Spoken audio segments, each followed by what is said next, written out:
In this video, we are going to go through the cleanup process for quantitative variables. So we're going to start with our diagnostics table and see which errors we need to address. So if we look at our quantitative variables, that's living area, fireplaces, sale price, we can see that all three of them have missing values. The appropriate method of imputation for missing values for quantitative variables is the median. Okay, in lecture we learned that we use the median because it's resistant to what we know as outliers or skewness. So if we do have distributions that are skewed, which we've seen in the living area variable and in the sale price variable, and in the fireplaces variable, when you do look at sale price, you will see some skewness there. We have to impute with the median. Now, we only do this for independent variables. We only do imputation and corrections to independent variables. We cannot do any imputation for missing values or outliers for sale prices, for our sale price dependent variable or any dependent variable you're working with.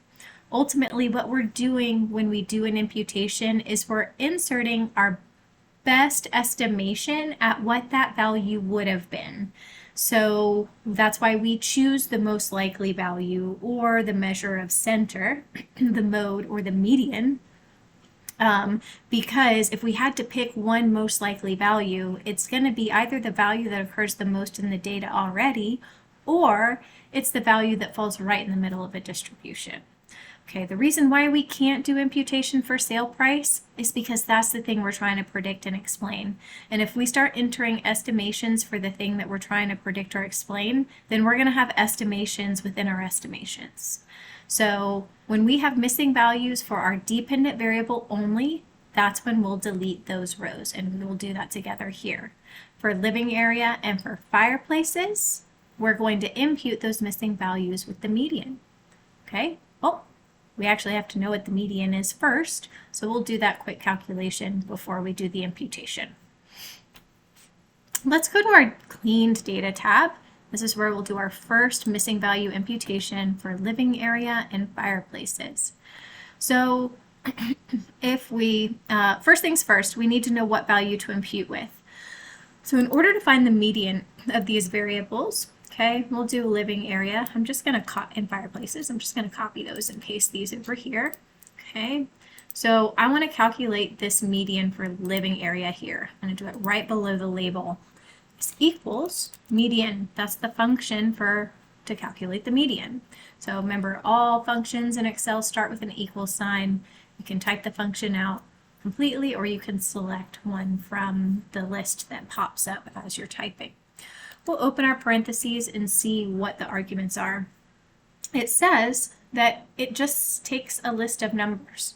Okay, well, that looks like a column of data to me. Okay, so for this median function, you can actually just select the entire column. You don't have to select just the cells that have observations. So for living area, I'm just going to click on letter D. In my number space, it will say D:D, saying that I selected the entire column for living area and I want to calculate the median value for that entire column. And then we close our parentheses. Okay, so the median living area, okay, for this data set is 1,455 square feet, 55.5 square feet. Okay, so that's the value that we're going to use to impute those ones that are missing. So because fireplaces is 1 to the right of median, all I need to do is take this function that I know is working and drag it one cell over to the right. And then I can see my median for column E, which is where fireplaces is 1. So for all of the missing values for fireplaces, we're going to insert a 1. First things first, let's take care of living area. So what I like to do is I like to first sort. It's going to drop all those missing values down to the bottom of the data frame. Okay, we can scroll down real quick and see there's those missing values all right there together for living area.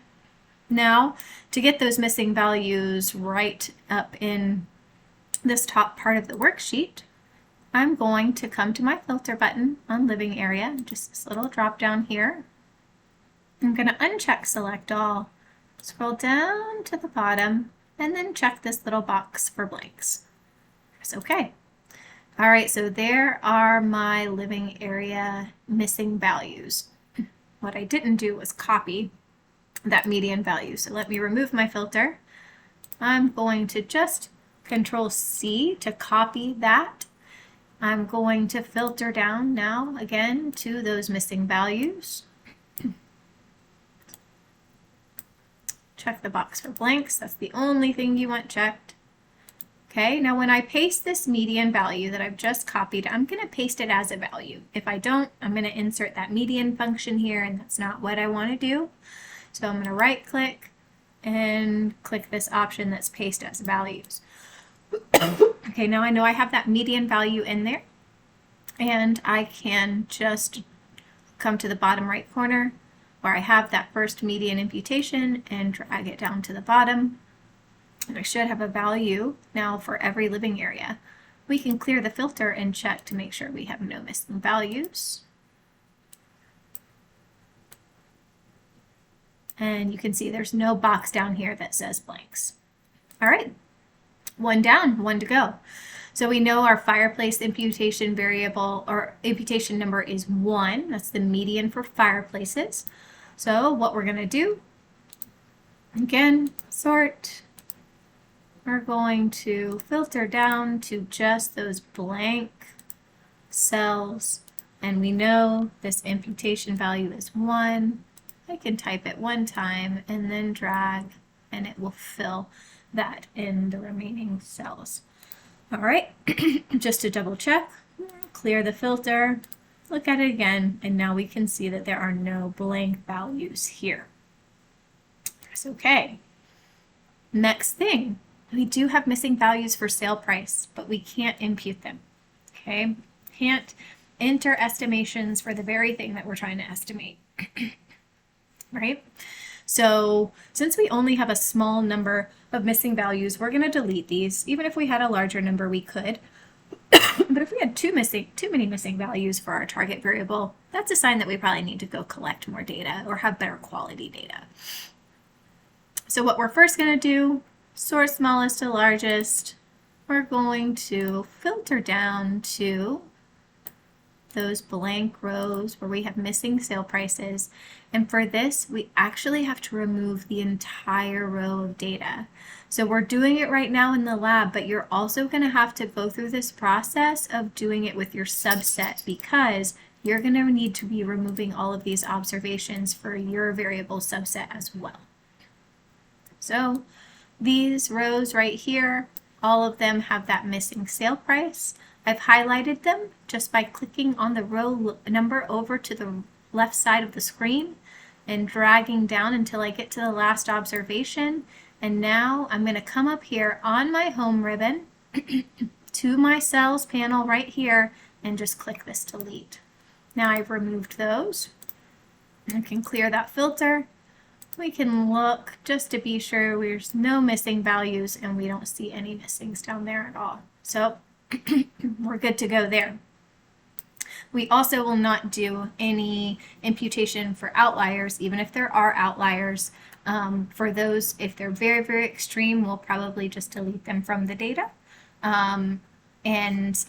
If they are close to the distribution, it's just skewing the distribution a little bit, then we can leave them in and we can handle those through a data transformation later on. Okay, so after you do that target deletion, removing those missing sale price values, let me scroll down. Let's see how many observations we have in our data set now. So after that deletion, we go to row 1522.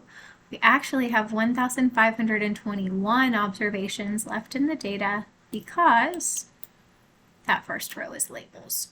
So we have removed just a handful of observations through this exercise. All right, so that's how we do cleaning up missing values for quantitative variables. Now let's go to our table and record that. So for living area, we imputed I'm just going to copy one of these up here and change the language. We imputed how many? We imputed 8 missing values with the median, not the mode. And that median was 1,455.5 with the median of 1,455.5 square feet. Okay, so that's what we did to correct living area. Same thing for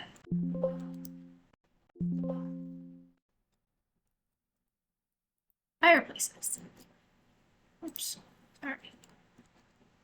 Again, I'm just going to copy this and change up the language a little bit. We imputed 5 missing values for fireplaces with the median of 1 fireplace.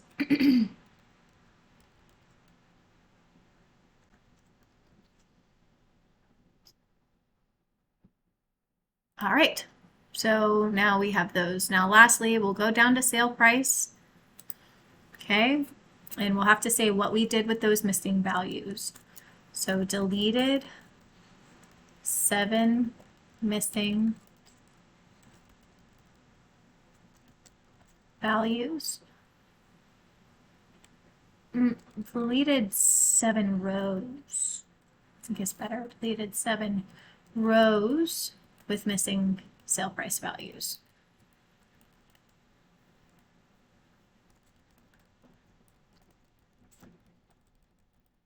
Okay.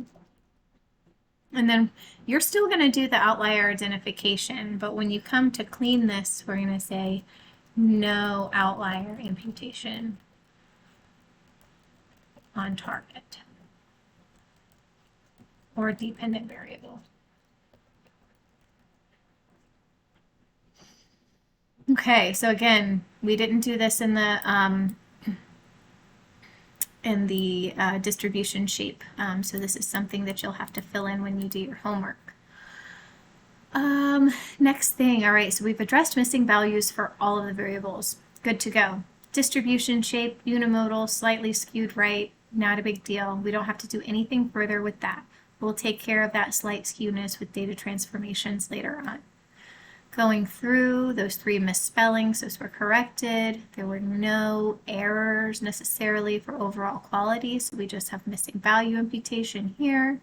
We have 1 error of 26, 1 extreme outlier, and then just 38 normal outliers or not extreme outliers that range from 2,662 to 3,228.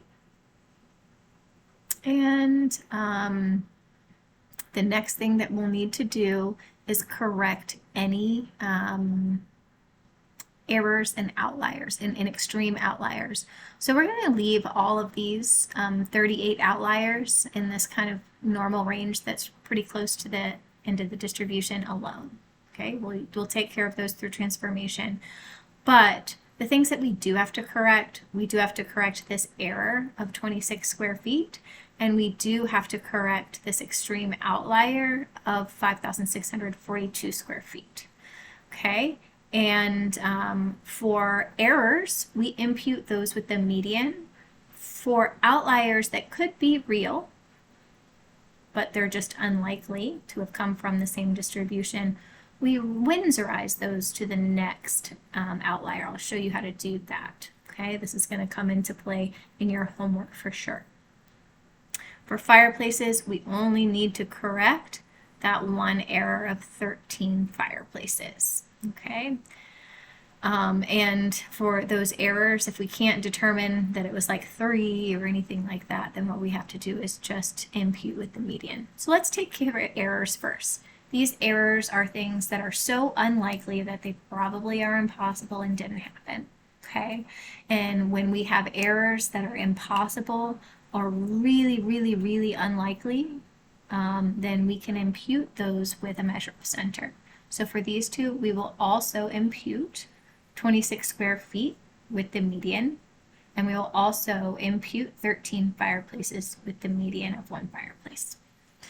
So imputed 8 missing values with a median. So we can just say here, imputed 8 missing values and 1 or found error, 26 square feet with the median. Okay, so now we've taken care of that one error. We'll address this extreme outlier in just a minute. For the fireplaces, we imputed 5 missing values and 1 error, 13, with median of 1 fireplace.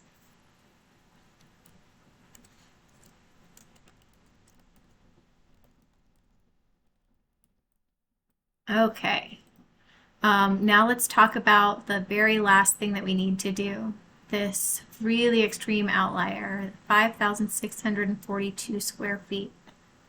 Okay, when we have extreme outliers that still could be real, it's not uncommon for a house to be that large. There's plenty of houses around Kennesaw and Marietta and Buckhead that are that many square feet and larger. So it's not impossible to happen. It's not necessarily uncommon, but for these neighborhoods that we're doing this data analysis on, it is really uncommon. Maybe it's just some very wealthy person that decided to, build a house, kind of tear down a house and build a new one. I don't know what the case may be. I'm not going to speculate. But the point is, it could be real. It's not necessarily an error. It's just really unlikely. So what we do with those is we have a method called Windsor Rizing, where we just pull that really extreme value into a more normally distributed maximum value. So we're going to take that outlier of 5,642 square feet, and then we're just going to replace it with the next largest outlier in the data that we're still keeping in at this point. So let's go to our data diagnostics tab. We'll go over, look at that variable. There's that 5,642 square feet outlier. If we look at the next one, it should be 3,228. Should also be the upper range of the outliers in our table, but we can also see it right there. Okay, so all we're going to do is replace 5642 with 3228. Okay. And we call that Windsor Rizing, where we are just taking this very extreme outlier that's really far away from all the other outliers, and we're pulling it into the next outlier that we're still keeping in the data, that we're not correcting in any way. All right, so our clean data, we're going to go, we'll just sort living area largest to smallest. There's that really large outlier. We're just going to take this next largest one right below it and replace it. Okay, so now we don't have that extreme outlier. When we look at this distribution, it should look quite a bit better.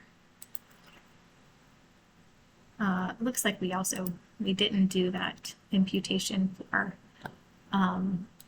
26 square feet. So let's do that now too. Let's sort the other direction, smallest to largest. There's our little error there. Control C, and then we'll paste here as a value. Okay, now we've taken care of that anomaly, or that error that was 26 square feet. Okay, much better. All right, did we take care of, oh, we still need to take care of that 13 fireplaces. Okay, and we're just going to replace it with 1, which is the mode for that category, because it does feel like a true error. I've never been in a house that has 13 fireplaces, and I've been in some large houses. All right, so back to our diagnostic table, make sure everything looks good. We just need to record that imputation here. Okay. Imputed extreme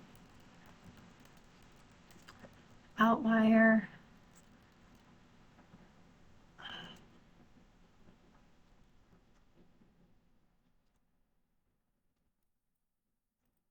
By Windsor Rizing to next largest.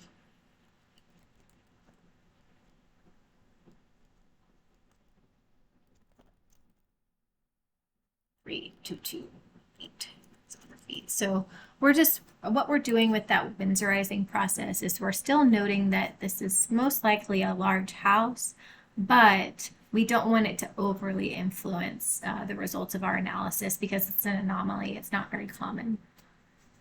Okay, so that takes care of your quantitative cleanup. The last thing that we'll need to do is just add some formatting to this table. I'll do a quick video after this to give you a recap, and then we're finished with this this data diagnosis and cleaning lab.